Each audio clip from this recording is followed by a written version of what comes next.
Welcome everyone to the Apex Legends African Throwdown, brought to you by NODWIN Gaming Africa. Cup 2 is underway, and of course today we'll be looking at Group C. But first up, let's take a look at that schedule to remind you about what you will be witnessing today as it pops on your screens. Of course, we've got 4 maps leading for Group C today. They've got 4 maps, 4 chances to get themselves enough points to get into the top 10 slots of today to move on to the next phase. All maps will be played on World's Edge, so a little bit of familiarity as they go through the stages, and hopefully that will allow them to really set up their pace and show the best that they have to offer. But why are they here? Why are we here? Of course, it is to take a look at that prize pool to see what the teams are competing for and what they are gearing to get a share of. So a total prize pool of some sweet $1,000, with fourth place taking $100, third place taking $200, second place taking $300, and first place, your champions of the African Throwdown Cup 2, taking home $400. Let's remind you about what happened last time we saw you, which was of course with Group B. Let's take a look at those overall standings and just run through it a little bit. Tendo, if you wouldn't mind, take us through it. Last week, we witnessed probably one of the most interesting lobbies that we'll come across, and I'm kind of hoping that today's lobby, our predictions will lean in our direction, because obviously the Carthaginians went crazy last week and pulled up with 94 points. It was honestly a feat that a lot of us weren't really ready for. Obviously, following them was Don't Stop Gaming, Aquaman, who put up some good numbers, even better numbers than 80K, who looked a little bit unlike themselves during the tournament, but definitely had a good game there where we saw them at the top of Survey Camp, carrying a controller, pulled up some good numbers as well. The likes of Death's Joker's team, they were looking really good, and I'm excited to see how they look in the semi-finals. Ominous had a bit of a rough time, but they were consistent enough to get back their spot into this top 10. After that, Drip, Apex, Rollers, Dark Esports, and then Durao. What, you know, a wild card group, I think this was, you know what I mean, is, I mean, we weren't really expecting the Carthaginians to just come out of nowhere like they did, right? Not at all. If you asked me, we were going to be witnessing 20 plus skill games, I would have told you were absolutely on something else. But that is what happened. And looking at today's group, it might be a little bit more normal. It might be a little bit towards our predictions, but we'll take a look at that shortly. First up, let's just remind everyone about how these teams actually accumulate points, how they get themselves into those top 10 slots. And here it is, of course, placements and kills, the deadly combo that we know in Battle Royales, with first place taking 12, and then a teetering down all the way to 20th place with 16 to 20th, running away with 0 placement points if they fall to that placement. And of course, per kill, we have a point. So it's an interesting one to be looking at, and let's actually discuss a little bit about Group C, who we should be expecting and who we are looking out for. So, of course, today we have a little bit of a treat. We have the former Blind Peekers mixed in with a little bit of DNMK Spice, former DNMK Spice. Got Gutbuster 20 and, of course, Tenshi in one team, which to me sounds a little ridiculous, but it's okay. It's okay. It's allowed. It's allowed. And, of course, we've got WRG coming through as well. So we're expecting a little bit of a Nibble versus WRG clash. Am I right, Tendo?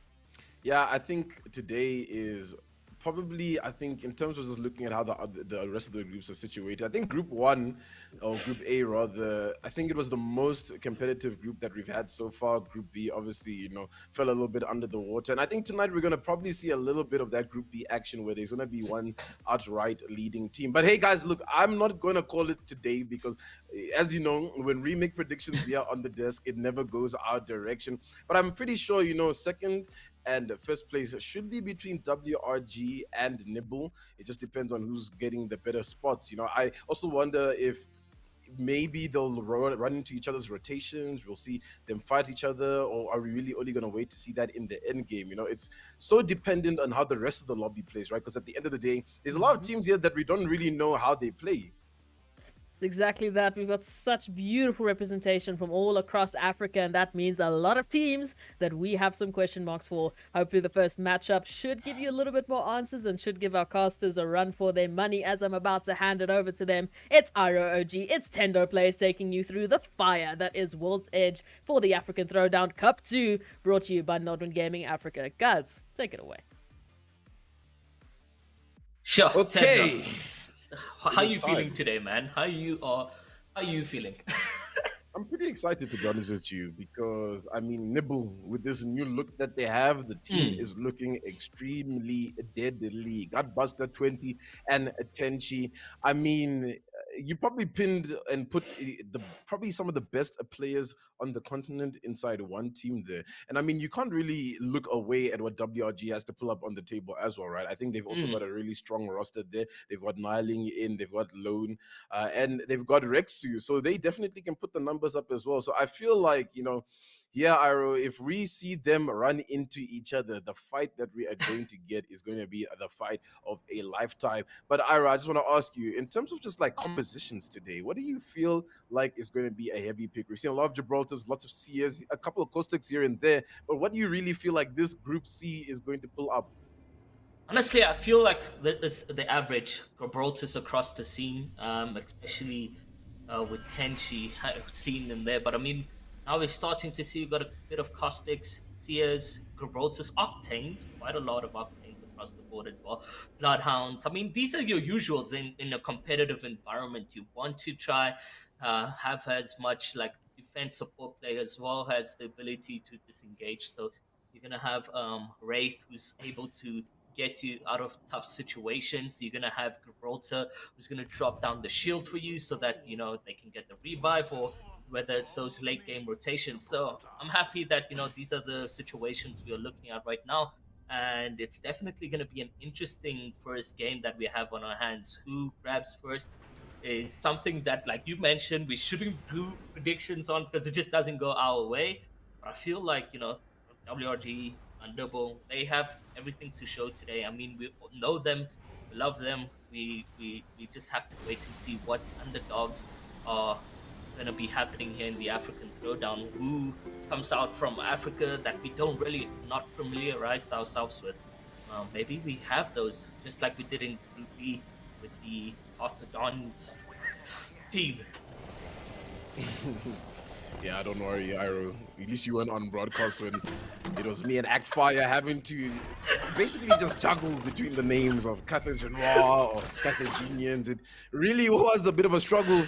But what won't be a struggle is the zone read coming in for us. Yeah, nice and early. You got to love to see that. And it's going to be pulling towards that staging area. So a couple of teams there already homed up and ready. A lot of teams on that north side of the map are going to have to make a really large rotation coming into a lot of those choke points. So we're going to probably see a lot of fights pop off right there. As it looks like the team of Nibble is landing at the launch site right now, which is quite interesting. WRG are keeping to their tried and true home of a thermal station. That is a place that they just bread and butter for them. They're always there in thermal station. They don't really get contested as well, because I think a lot of people, at least in the region so far, know that is WRG's home. Yeah, I mean, for Tenchi, for the most part, it looks like he's then leading the Nibble pack into the games, because for the most part, I believe Tenchi's previous drop spot was at the launch site. So, I mean, we're going to have to see exactly how that's going to be playing out. But I like how distributed these players have picked for their POIs. You don't have that much contested teams here, and this could probably lead to one of a beautiful stacked end game that we can come to see. So, yeah, I'm very much excited. That rotation is going to be a bit of a tricky one for most of the people northeast, if that is the direction we're looking at. No one going the dome. It is a bit far out, and with Apex quite hard to fly out into these situations. Trials looking a bit uncontested as well. But I mean, we can see exactly what will be the plays and decision makings that some of these teams need to do in order to find themselves grabbing those placement points, as well as some eliminations. Yeah, definitely. I think a lot of strategy is going to have to come into this lobby. I'm sure a lot of these teams know how big of a threat the likes of WRG and Nibble can be. And look at how big of a threat Allies is here with the Rampage. The Rampage dealing out a lot of damage there.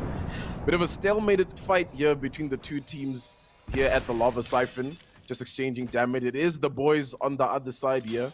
The likes of Noah, Tafu, and the likes. They're just gonna try exchange some damage. They're trying to coordinate themselves here to try get out of this situation, it does look like.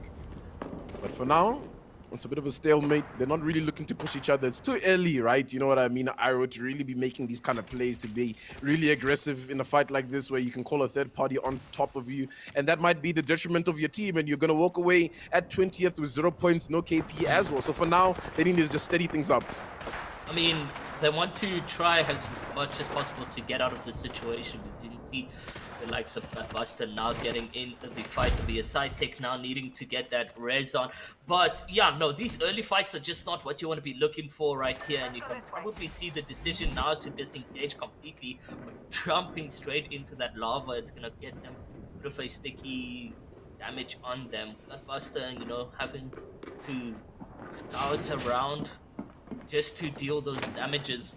And what really makes it trouble in these off-spawn situations, those looting, you know, you're not really having the ability to get the best loot that you can. Those consumables are also being utilized very early, and going into the end games is just not going to be what you're hoping for in terms of heals and maybe even, I don't know, but it helps with damage, right? Early off-spawn, farm the shield that you need to get to. Yeah, it definitely does help. And someone that needs help is the dog, who's unfortunately lined up in the crosshair of Niling from WRG. So now it's just up to Meow to try and defend things off here for 69. Pulls back in with the even 8. Does a lot of damage. Almost gets a knock, but not going to be enough. As WRG swoops on in, starting to collect their kill points in this lobby thus far. And already you can definitely see Nibble being pretty aggressive. They got a knock there onto the team of SyThic, but unfortunately the distance was a little bit too much for them to close up. And then WRG, yeah, I mean, they just cleared it up. But looking in the kill feed, we do see Tenshi getting a knock. So they are currently waging a bit of a war on their side. But for now, WRG does win the middle of the zone as well. So for them, they're sitting pretty right here in staging. I wonder if they've read the zone quite well, or if they got a scan to quite know exactly what's happening. But we still have 19 squads up in the lobby for the most part. So right now, everything's calm and steady. Zone is closing in. So those teams there at the likes of Climatizer, Epicenter, even Fragment need to maybe start making their way into where staging is. I mean, even the Skyhook team there needs to make their way in. And Outlaws, our team from Nigeria, seem to be at a bit of a disadvantage already. They don't have a teammate in the lobby, so they are playing as a duo. Hopefully we can see a little bit from our Nigerian representatives here. Yeah, hopefully. I mean, they already seem to be on the hunt or being hunted by serious tracking, and that's going to put them in a sticky situation, because we did see previously where, you know, if you do have the numbers, you have the advantage, you're going to be getting that confidence boost to W keys. So I'm a bit worried for them on the front side over there. But Climatizer teams now need to start rotating. It does look like the blue on the top over there is going to start holding them into the zone. So it does look like that's probably going to be the decision to just storm fight this one out. And there you can see now Dad's aboard, taking on a lot of damage, and a good charge rifle coming into play. And he's managed to crack, hitting 54 white. And as he gets the knock, it doesn't look like it just yet. But S4DB also losing just one player. They can go in for the revive, but they've opted to take this fight, you know. Now they're sticking to it, dedicating to it, throwing in a couple grenades to try to get these knocks and confirmations, and they do so successfully. There goes the revive on Crummins. You know, Crummins is taking a couple of kills himself. He's got the heal off, I believe. And yeah, no, but the storm fighting just doesn't go into play for either one, you know. Now they put themselves in a tough position using those consumables very early, and they need to make a far distance rotation here, you know. Yeah, and rotating in the zone, you know, like you said, in terms of utility and the meds that you have to use is really a lot. And once you get into the zone, it's still a strenuous journey, especially for how far the zone is going to pull after it closes. So these two teams, well, it's more like 5 teams on the edge here, need to make their way in. WRG, the likes of that, but it looks like Niling spots somebody out. Flatline shots connecting for quite a little bit of damage. They're going to work on this, it looks like, as they make their way into the next zone. It does look like it is a solo crypto player trying to find some solace to get out of here. It's on Zone Reapers, and Niling beaming him down, but hasn't found the knock just yet. Maybe waiting for him to take the geyser. Gonna shoot him out of the air. But no, look at Niling. Niling's gonna close the distance here. Not gonna give this player any time to breathe. Oh man, it's just unfortunate that he's not finding this nerf. It's gonna waste a little bit of time on the rotation of WRG, but it shouldn't be a big problem for them as they are close to where the zone is. I've seen a lot of Tenchi, his name in the kill feed right now, and he's cleaning up kills wherever Nibble is right now. And look at how many teams are waging war there at East Frag, dude. They need to make their way into the zone, but nobody's really playing zone right now. Everybody's kind of fishing for the kills as we tune into Laggy Boys here, who are on the top of one of the buildings in Frag East. Demons in Heaven also here involved at Fragment, trying to pop up some shots with the longbow to try to deal a little bit of damage, and there's a big congestion here. It's looking like a 5 p.m. in Johannesburg with the traffic here.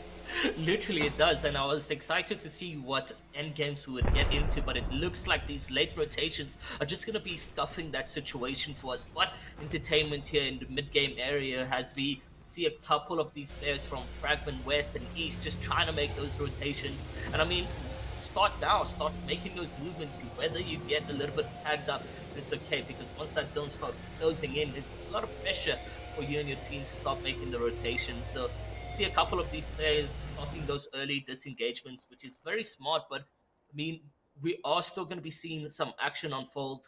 You know, some of these players looking like they're going to be blocking off some entrances and exits to be next zone. And early access over here, finding themselves in somewhat a mixed match with White Rabbit Gaming.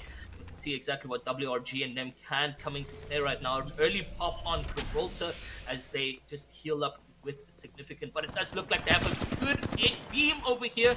WRG trying to put the pressure on here, and it does look like they've managed to do so. And Lone can easily just jump on this, but that's a good shot over there, but he's gonna get knocked, and it's now Zelly who's down to literally no HP at all. He's gonna try and get the zip line, and it does look like Lone is able to just clean that up over there, and that's a GG's for teams as they get team right by WRG. Nibble and WRG right now, fantastic in this tension. Gunbuster right behind them as well. Yeah, and they stumbled into where they are right now. It's going to be a big fight here, I believe, you know. And WRG just asserting dominance in the middle of the zone, just keeping things intact. And you know what? For the most part, it's good for the lobby, in my opinion. I like that Nibble and WRG are prioritizing, you know, the points in terms of playing zone and staying in the central zone so that they don't have to make these big rotates. Because, you know, it's easy to see that a lot of teams are probably caught out in the zone just based on how quiet it is in the middle. And I mean, look, Fragment East and West is still popping off, and popping off right here is Reburst with the G7 Scout, gets a knock down onto Below. And unfortunately, that's the end of the journey for Below. But the team of Laggy Boys need to make their way into the zone right now. They are going to get gatekept in a sense. There is a lot of players in front of them. But if they make the right rotation here, they will be good. But look at Pastor V here, beaming with the R99, I mean the R301. I feel like I'm always getting the two confused, the two light weapons here. The R99 in the hands, obviously, of Rubber rather than Pastor V. The team is causing a lot of pressure onto Laggy Boys, who are holding at the top of the hill. Obviously, the zone is also taking some damage here. It does look like Reburst is able to get one knock, and the G7 Scout is serving so well right now for Laggy Boys in the hands of Reburst, and they're picking up some kills. And what's good about the lobby so far is WRG, like I said, and Nibble, they're just holding zone. They're not actually looking for any of these kills. So what's actually happening is a lot of teams have a good opportunity to try and clean up some kills to maybe close the distance in terms of not getting into that first, second, and third position. Because right now, oh no, look at where WRG and Nibble are right now. They're about to wage a war against each other, and it looks like the fight is breaking loose. You can see them exchanging bullets there on the mini map. I mean, that fight right there is probably going crazy. And the zone is also pulling away from them. So where they are right now isn't really where it's going to close. And here we are. They're tuning into it. It's Tenchi, Gutbuster, and 20 versus Niling, Lone, and Rexu right now. WRG versus Nibble, but WRG making the good play here to back things off. I feel like maybe they are aware of exactly who that is. And they don't want to be running into them right now. And the shots are popping off from Gutbuster with the 30-30. This man on the 30-30, honestly, man, he is so insane with it. He barely misses a shot. Big pressure coming in here for WRG. They need to find a solace, somewhere to hide, somewhere to be right now, Iroh. Yeah, no, definitely. Third parties also saying, hello, we want a little bit of this action. And unfortunately, for Nibble, they aren't able to take out the big dogs, WRG, Rexu, and them will quite pressured over there. Their HP look very detrimental, but they've managed to find themselves a little bit of cover and to get away from the sandwich that they found themselves in. Now, Boom taking a couple damage here by 20, and it doesn't look too good on their end. They also don't have the numbers to go up against Nibble because it's 3v2. It doesn't look like Nibble's eyes are on them exactly. Do they want the action that they were getting involved with quite earlier with WRG? Maybe they know in terms of the rotations and just the names around that they were going up to take them out, and they want to take them out as early as possible. There goes the Wraith exit, and we were talking about how these can be very crucial in terms of your rotations. Only just a single player putting themselves in harm's way and trying to get that portal down. So they do so indeed, and now find themselves in a better position than they were going up against Nibble. We are literally going down to the very last moment of zone over here, and we still have 14 squads still remaining here. 13 has you can just see now Lean Cup gets eliminated in the kill feed over there, and here's Nyling still positioning himself in a better play. Does look like he's gonna be getting into a double key. He's got that Kraber on, and will he get this elimination is the question. Just putting in. Does seem that he gets a lot of damage out of here. And look at that bomb! Oh, holy, it does look like it's Nibble, but it's Nibble's Staff finding himself against WRG, and that's gonna be an interesting one to go down. Yeah, a bit unfortunate right now for Nibble Staff. Walking in to WRG. WRG quick to clean them up, and that's just unfortunate, man. I mean, Nibble Staff coming in here for a little bit of fun, you know, guys. And unfortunately, you have to walk into the big bad wolf in that situation. But for now, the zone is pulling in. It is revealing itself for a couple of teams. And, ooh, there's a big fight breaking loose here. As one of the teams go down. Oh, man, it's just popping off left, right, and center. By the looks of things, Laggy Boys have made their way into the zone finally after being stuck at Fragment for so long. And Noob Goats, unfortunately, goes down. And he does look like Rebirth is trying to put a name for himself in this lobby. By the way, he's been playing so far. About to swing in on here, even 8 in hand. Finds a knock player, so not really going to capitalize for now. It does seem like the one player that was left onto the team of the Noob Goats has probably made their rotation out, but look at where the zone is. They need to still make their way out of this valley in staging up to the top of the high ground where Nibble is holding there currently. It's a Leaf, the only player left, the Gibraltar player, and it's tough being a Gibraltar trying to rat things out. Unfortunately, gets a scan onto him as well, so just gonna try escape this for as long as he can. Nyling does get a knock with the Kraber as well in the kill feed. So right now, WRG putting up a lot of numbers in the lobby. They're looking good, they're looking clean to start off the day, and I mean, it's expected, right? Between WRG and Nibble to really be dictating and running the pacing of the lobby, but do look right now, they are in front of each other. They're not really looking to contest each other, but with that Kraber in the hands of Nyling, you got to be worried for Nibble, and here they are, waging war. Well, the position that Nibble finds himself in is not good, and the beams coming in from low, and he finds the crack. Maybe they're looking to aggress onto this. They're pulling some armors out here to probably play for the armor swaps. The spot's not good though for WRG. They're in a bit pinned here at this car. They definitely are, and you know, like some of these names, WRG, Nibble, they definitely very dominant in the scene, but I'm liking how Rebirth is so aggressive with his shots over there, and it does look like Gutbuster as well, just focusing on the lobby with a 30-30 repeater. And man, you mentioned it's an absolute crackhead when it comes to the weapon at hand, but it does look like, you know, these people trying to find where they can get all the action to unfold. 7 squads, there's still so much players, and there's that Rampage as we see 20 just unfold so much damage to his oppositions as they try to make the rotations, and it does look like maybe they can get some eliminations. Rexo finding a solo, and that's going to be Master who's going to get eliminated on his end. The All-Star being a favorite here in the African Throwdown Cup 2, and it has been a SMG spray and a half from it. Very methodical play coming in from both Nibble and WRG. I feel they really do have the ability to, in a sense, run through the lobby, but they're definitely playing to, in a sense, outclass each other here with the wins, right? I feel like they are definitely our favorites to come either first place or second place in each match right now, and it's looking good for both of them to finish off like in this way. Oh my goodness, Tenchi finds them here. Tenchi with the L-Star. They're gonna just beam them down here. It's like rain. Acid rain, if you must, with the L-Star here from Nibble. As they take down that team. They're so unsuspecting. They didn't even know they were up there. That's so unfortunate. So now WRG and Nibble up with one other team. A full 3-stack as well on the other side. Not too sure which is the other team still in the game. WRG is trying to make their way towards that final zone, but they're caught out a little bit, being gatekept here by one of the teams there, consisting of Rozo and the likes.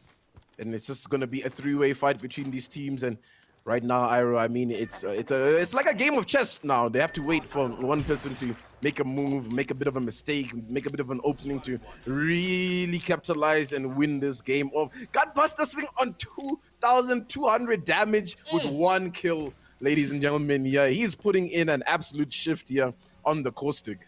Yeah, he's definitely dealing a lot of damage, and it's helping out in terms of, you know, Nibble just getting all these eliminations and 4 assists, so you can tell that the entire team is sitting quite well in terms of kills. And it does look like one of these players trying to make a rotation in the middle, and that's not looking good, as that 30-30 repeater is just dealing the damage. WRG seems to be in a tough position as they decided to go in for that early rotation. There goes the third party as well, and like you said, it's a 3-way battle. Who will come out on top is the question here, Tendo. You gotta be favoring the team on the high ground in this situation, right? I mean, you can say that Nibble's on the high ground, but they've chosen that secondary high ground instead of staying on top of the train tracks. Obviously, there's maybe a little bit more cover to work from in that situation, but now the zone does close in. It is going to be the 6th and final zone, and you look at where WRG is positioned and how the zone is about to pull. So they've actually played this out quite well, WRG, because in a sense, both Nibble and the team up top are going to have to drop on top of in front of them, right? Because they have to move into the zone, but the nades and the shots coming in here, doing so much damage, but they're up just for a little bit longer. They haven't found enough to get this knocked thus yet. I wonder if the Kraber is still in the hands of Nalim, because that Kraber can be really, really crucial for them to win out this game here. Iro, 25 seconds on the clock before the zone closes in. I mean, for the most part, it does look like Nibble's going to be very pinched here. They're going to need to start making that rotation as soon as the zone closes. And where they position just isn't it, but it does look like we're going to get a huge amount of damage dealt onto WRG. This is definitely going to be utilizing their utensils, and now you go. There's the Rampage Beam as well, and I mean, they have Octane, so they can maybe use those abilities to jump across here and maybe put themselves in a better position. But with the damage that they've dealt, they put the pressure on WRG, so WRG is just trying to heal up as much as possible. They've completed those heals, and now they just gotta wait for this final moment. The most onto Nibble. Rexu as well now getting involved, and you can see the caustic smoke onto Nibble just falls out some damage and pressure for them. Let's see whether or not they will be able to make it out of this. How smart or how competitive is the Nibble Esports team that we have on our hands here? It's about to go down, and ulti is also called down, and it's just a defensive bombardment raining down. Nibbles opted for the high ground, and Nibbles pushing onto WRG. Gutbuster gets a knock onto Lone. The Kraber is in the hand still, so that's going to be a big play right now. Rexu trying his best in the bubble, but it's not enough, and it's just a carnage fest here as everybody's going in all out. WRG, it's only Niling up right now. Where is the final member on the opposite team? Tenchi up. Niling still with the Kraber. Niling pulls out the flat line to try to do as much damage as he can. Swings around the corner. Here's Lone. Lone closes it up. I mean, not Lone. I mean, WRG goes down. Man, it was so crazy. I just didn't even know what was happening, to be honest with you. Honestly, everybody just exploded on top of each other towards the end of it. Nibble had the advantage. Their team, they had the massive advantage. What happened to them? I mean, Yeah, for man. most likely, it doesn't even look like Nibble managed to grab that height as they fell straight into the pits of WRG. So it was very confusing for me there to see that end so quickly. But a GG's all round to Nibble as they clutched that one up. Yeah, the issue there was, I mean, when you were taking a look at Nibble, they were stuck between both teams. So they were taking nades from both sides. They were constantly taking damage from both sides.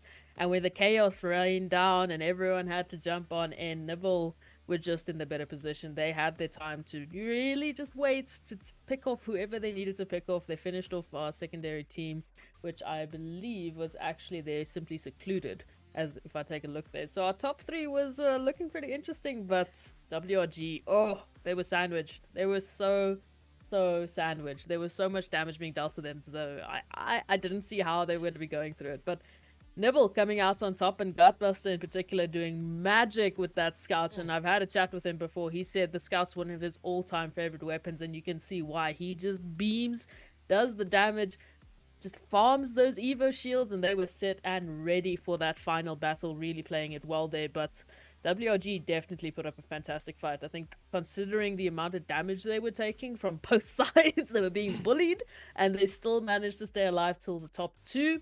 I think they did pretty good. But first map, I mean, we were pretty on point when we said that it was a WRG to Nibble showcase with the first game going through that way. Let's take a look at our MVP, and there it is, the Scout Master himself. Tender, take us through it. Damn, I mean, you saw him on that 30-30 absolutely putting up numbers for the team, leveling up armors, and I mean, Nibble played it to the team, man. I was busy commenting during the mid-game how methodical it seems the gameplay is right now. They're not really looking to run through the lobby, just like WRG as well. They weren't really looking to run through the lobby. They wanted this methodical ending where they know they're guaranteed at least a top 3 position, and that's exactly what happened. And I mean, without Gutbuster controlling pretty much the high ground with the 30-30 and dictating how a lot of teams are rotating because of how much damage he was putting up from above, I mean, probably it wasn't going to go into the favor of Nibble. And yeah, man, Gutbuster, damn. I mean, it's going to be hard to replicate that MVP, I think, here is. The damage. Like 3,600. Dude, wow. With a 30-30. Nah, that's crazy, guys. Tap, done and dusted. I mean, the damage coming through. He's been so good with those sort of weapons. I mean, those mid to far range, you know, mini sniper rifles that you can just tap away, the autos. Oh, he's too good with them. He's too good with them. But, Iro, what did you think about that first map of Group C? Any ideas for the next? Oof, I'm just seeing a dominance coming in from, you know, the likes of WRG as well as Nibble. There's one player for me that stood out as well was Reburst, as he used his what is the weapon he had again? Tend to help me out here. He had the Scouts. The Scouts, yeah. I mean, he absolutely dominated in that scene, and that's what I love to see from Reburst, you know, someone that I'm not really quite familiar with. But yeah, the rotations as well maybe need to happen quite sooner for most of these teams. They're pinching themselves, putting themselves in a dirty situation that, you know, it's quite hard to clean up over there. But for the most part, those teams that made it all the way to the very end, so GG's. I mean, it's not easy, and they managed to do it, you know, slithering the ways from WRG and Nibble. Well, here it is, your scores for the first map of Group C, and we're going to be seeing Nibble Esports out on top there with 28 points and 16 kills. White Rabbits ZA just behind them with 23 points in second place. Laggy Boys coming up third with 8 kill points, so only 3 placement points, but that does land them a total of 11, keeping them in third place. SimplySecluded, your team that was in that top 3, coming out in fourth place. S4DB in fifth.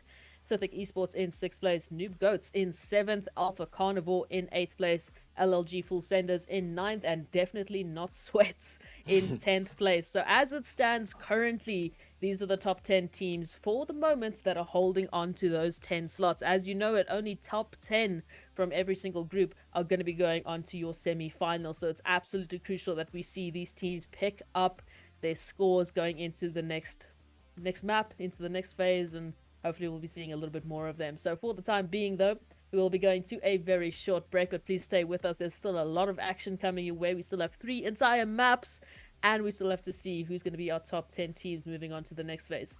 We'll be right back.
Welcome everyone to the Apex Legends African Throwdown Cup 2, brought to you by NODWIN Gaming Africa. So map number 1 done and dusted. Let's take a look at those standings to remind you about what happened. And I died a little bit. Tendo, don't you want to take us through this? Indeed, I will while you recover.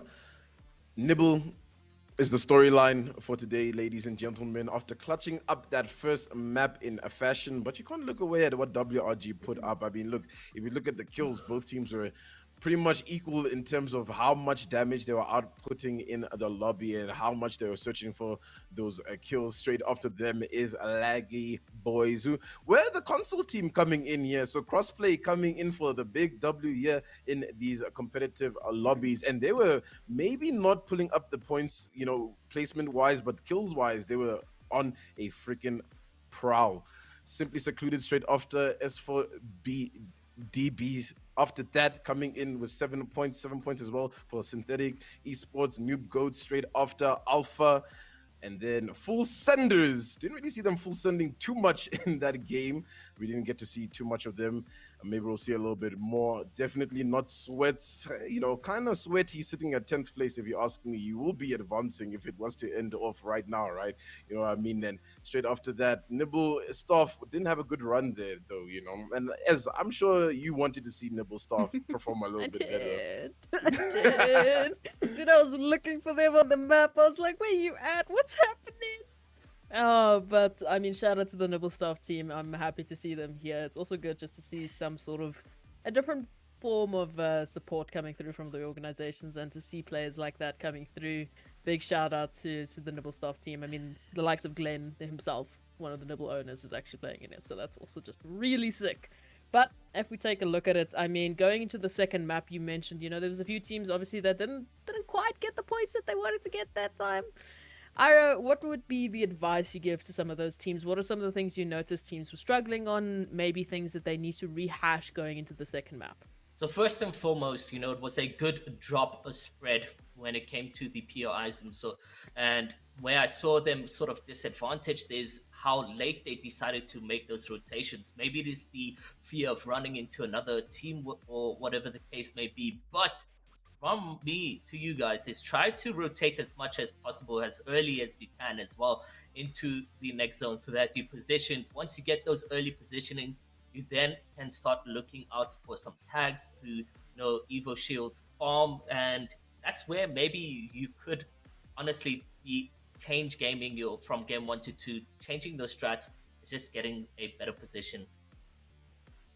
I am being told that apparently players and all our observers need to do a quick update. Apex decided to just roll one out quick for us.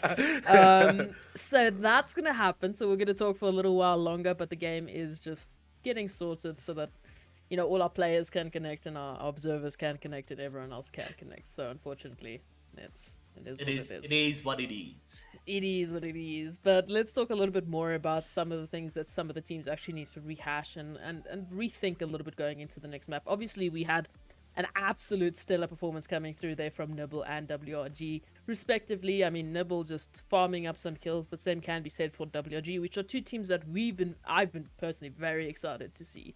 And I'm so happy to be seeing them today in this group, just absolutely doing what they do best. But there's a few other teams that are, you know, slipping through the workworks, and some that are being a little bit surprising. Obviously, you know, our solo secluded team coming through there, they actually made it to that top 3 spots, and some of the other teams actually pretty close.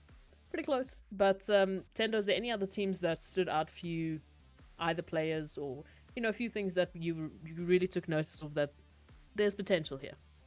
Yeah, I definitely think Laggy Boys have a lot of potential just based on, you know, how well they were working together in their team fights there at Fragment, where we saw a lot of teams getting caught out. So I think there may be a team to look out for. And like I said, they are one of our crossplay teams on console, all 3 of them. So, you know, they're definitely showing people that it doesn't really matter what output that you have. You definitely can compete with the very best, the likes of Nibble, the likes of WRG. But, you know, I think a very interesting thing is just the rotations, right, guys? I mean, so many teams were getting caught in Fragment, taking these fights instead of opting for rotates, you know. And I think that's why I wanted to say that WRG and Nibble had a pretty dominant game.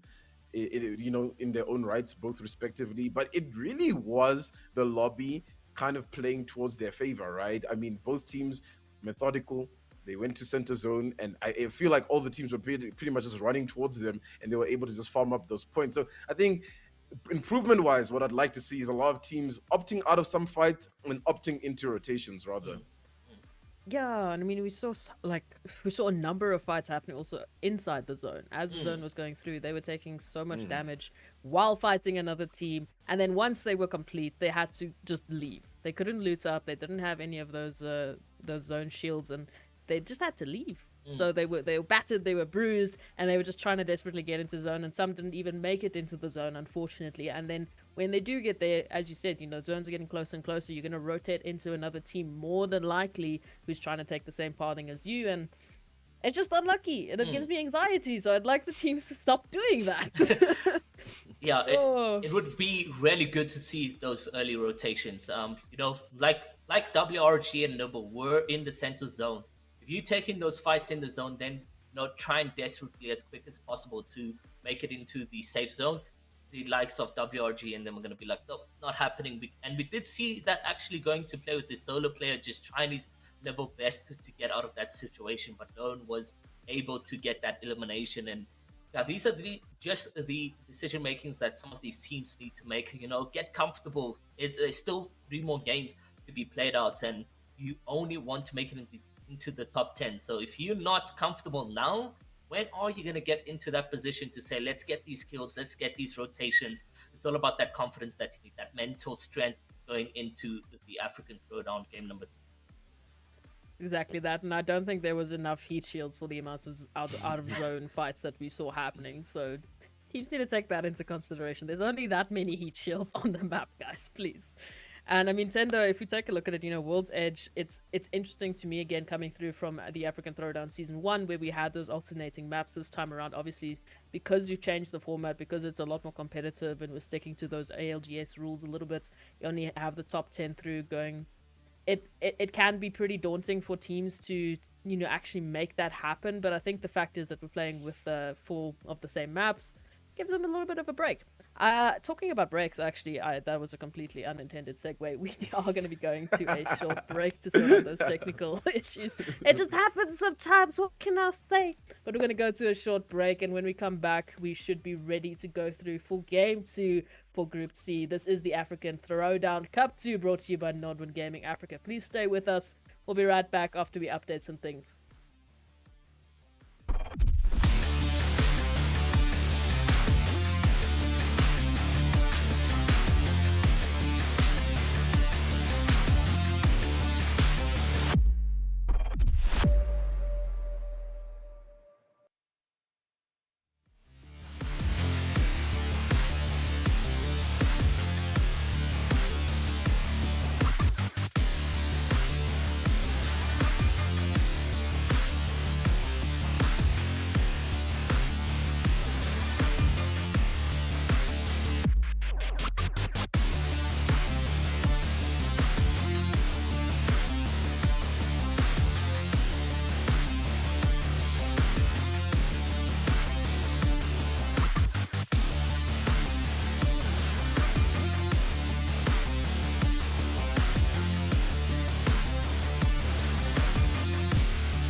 Welcome back, everyone, to the Apex Legends African Throwdown Cup 2, brought to you by NODWIN Gaming Africa. So let me just give you a rundown of the situation as it stands at the moment and what could or could not happen. So obviously, Apex decided to roll out a tiny little update of 18 megs. PCs have already done the update because they've received the update. However, some consoles have not yet received the update or been notified that there is, in fact, an update. So as a result, some of our console players are struggling to connect at the moment, and if we cannot get all the teams back in and ready for the next matchup, then we will be moving this broadcast to Thursday. That's what could happen. Okay, if they do manage to get in, then you'll just listen to us talk a little bit of something until we are ready to go through with the match. So for the time being, please stand with us. We'll let you know as soon as we have any updates to what is happening with our console players. But Tendo, as I was trying to ask you earlier, since we've got teams playing all 4 maps, it's all the same map, do you think that obviously does, give them a little bit more of an edge when it... Okay, that pun is not intended. Does it give them a little bit of an advantage as they go through the qualifiers? Because it's one map, therefore they can stick to their same, their same drop spot, they can stick to their rotating paths, they can change it up depending on where the competition is dropping.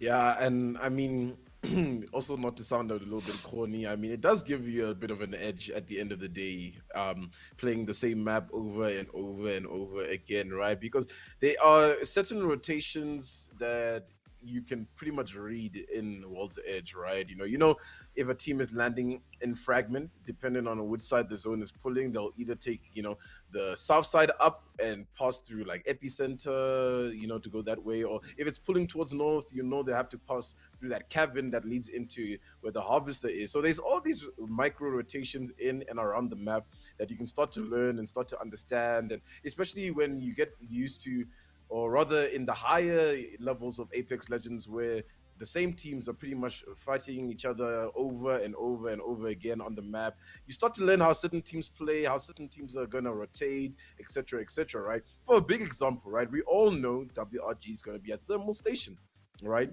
So let's say this was a match point format, and WRG is on that point, on match point, for example, and they land at Thermal Station, right? You can cut off their rotations. Their rotations are gonna be up towards where staging is, right? Or maybe they'll take the rotation where Lava Fisher is, right? Or the tree rotation. There's certain rotations that you'll know based on what zone they will be coming in from, where to maybe cut them off to, in a sense, grief them in a bit of a in that situation. So I think playing the same map over and over does give you a really big edge, right? You get to learn the play style of how the map works, and I think it's really an advantage, because back in the day, right, when we used to alternate maps, it was really tough. You could see there was definitely some teams that were stronger on one map and weak on the other map, right? Now you eliminate that factor where everybody's on the same map. You can't really complain, right? You just have to keep rehashing and revamping and improving your strategies and your metas, your rotations, and the likes.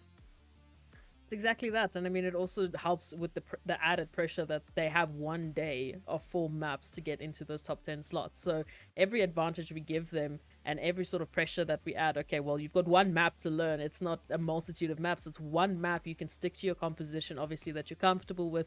The players can get used to their heroes, and of course, they can get used to those rotating paths. They can get used to their enemies as well, because it's one group, it's one map. And of course, they've got 4 maps to do it in. So I do think that it helps them a little bit. I do have word that unfortunately that 8 megabytes update is not 18 megabytes for the console players. It's 1 gig. So we're going to wait to see how the players will maybe not be able to make that happen tonight. Obviously, we do have to take into consideration this is an African tournament. African internet though, so Yeah. we'll see how it goes. Might be possible for some, might not be possible for others. Unfortunately, we do want to make sure that these teams have an opportunity to play their hearts out and fully and completely to keep up with the esports integrity of the African Throwdown. So if we do have to move it, we have to move it, but we'll let you guys know as soon as I know, because trust me, I am staring at my updates. Ira, if we talk about it, obviously it's one map, it's World's Edge. What is your opinion on the new World's Edge? Obviously, there's been a few changes coming into Season 10. There's been a few things that have been ripped trading out that have happened. But what's your opinion on the map? Honestly, the map, like I say, it's tradition. You know, you always love to go back to it if you were one of the first starting players when it comes to Apex and so forth. So, you know, the new changes sort of give a new feel to it. You get to understand, adapt to the new environment. Maybe there's POI now that you didn't enjoy that you can enjoy now because the rotational loot path is much more better. So yeah, some of these things just become more juicy when the little changes and adaptive plays come into play. So yeah, sorry, too much plays there for me. But yeah, I really do enjoy when Apex gives you that little bit of a challenge, and you do see who really learns the meta or learns the loot pads or the POIs that work out for you. Most of them stick to the same sort of top spot that they usually have, and we can see that coming to play again yet for WRG as well as Nibble. Tenchi, however, being the addition there that I feel has manipulated the idea to let's land at the spot which we do find them in game number 1. But I have to say, for the most part, that it is one map. It gives you a bit of a comfortable feeling in your group that okay, I'm uncontested in this POI. I'm hoping that the players are learning the gameplay by watching the the Apex Throwdown here on the Twitch or YouTube or wherever the case may be, because you may come to realize that in the semifinals, oh, I'm contesting 80k. I don't really want that to happen. Now you're under pressure for the remaining of your games, and that could be the nail biter that you get served, if that makes sense. But yeah, now hoping that these gamers get to scrim or get to practice, get to know who they're up against in their semifinals. That way, when we do jump on board with them, they know what's happening, they know who's around, what the environment's like, who they can cut off at certain aspects of zone, and yeah, that's what's going to make the Apex Throwdown very much interesting. That it's the same game, you get to learn how these players are, you get to be adaptive, and only the best of the best get to do that. Skill carries up most of it, but game knowledge is very crucial as well. Well, hopefully they will be getting that experience. Today, I am getting a mini podcast experience because, once again, I'm unfortunately going to have to cut this short and go to a break. We cannot move the games from today to Thursday. There are apparently some clashes, so we will have to wait. We will be giving all the concert teams 15 minutes to hopefully get that update done and dusted. Hopefully that will be enough, and then we will come back, and I'll let you know about the next update. But for the time being, we are going to go to a short break. Please stay with us. I'm sorry. It's not our fault, but we're trying. We're trying our best. Stay with us right for the African Throwdown Cup 2, brought to you by NODWIN Gaming Africa. We'll be right back after this short break.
Welcome back, everyone, to the Apex Legends African Throwdown Cup 2, brought to you by NODWIN Gaming Africa. So we've come to a decision. Unfortunately, there's a lot of platforms that are struggling with this update, and so to all fairness, to all the players and all the teams that are taking part in Group C's games, we have decided to move this set of games to Thursday. So we will continue from Game 2 on Thursday. So the first game will still count. We will still be counting. Let's take a look at the standings just to remind you how we will be starting on Thursday. But today's games will count. However, the rest of today's games will have to wait till Thursday. So as it stands at the moment, Nibble Esports, White Rabbit ZA, Laggy Boys, SimplySecluded, S4DB, SyThic Esports, Noob Goats, Alpha Carnivores, LLG Full Senders, and DefinitelyNotSweats are currently your top 10. There are still 3 games to be played. However, they will have to be played on Thursday. Just to be fair, you know, we can't just cut out half of the platform or the teams, as it isn't their fault. It's none of the players' fault or our fault for that matter. Unfortunately, these things do happen, and Apex needed to be fixed. It needed to have a little bit of a patch day today. Dendo, what's your thoughts? Yeah, I mean, at the end of the day, it is what it is. You know, some of these things can be a little bit unpredictable, and maybe it's a good thing for some of these teams that maybe weren't ready for the smoke that Nibble and WRG were bringing in the lobby. Maybe they have a little bit of time to go back today, watch that first game, maybe analyze a little bit of their gameplay, and really understand what it really takes to be, you know, top of the African continent. So, I mean, some people will look at it as God's grace, and hey, we get a bit of time to prepare for what is definitely going to be a hard lobby to get some points in. And some people look at this like, oh, man, there goes my plans for the evening. I mean, for certain casters, I think it might be a good thing. So, with that being the case, though, we will still be having tomorrow's games, which will be Group D's games. So it's a little bit of a weird one. 1 Group C game, 4 Group D games, then 3 Group C games. Math is going to be great for me later on. But for the time being, unfortunately, we will have to say goodbye. And thank you for watching the Apex Legends African Throwdown Cup 2, brought to you by NODWIN Gaming Africa. It's been a pleasure to have you guys here. And thank you, of course, to Tendo and Ira OG for giving us the spice that is Apex Legends. However, we'll see you guys on Thursday for Group C games, and we'll see you tomorrow for Group D's games. So please do come back tomorrow and bring all the energy that you guys bring in chat with us and support those teams. It's going to be cracked games tomorrow as well, so you don't want to be missing it. You don't want to be missing it. Thank you so much for watching. We'll see you guys tomorrow. Have a good evening and stay safe.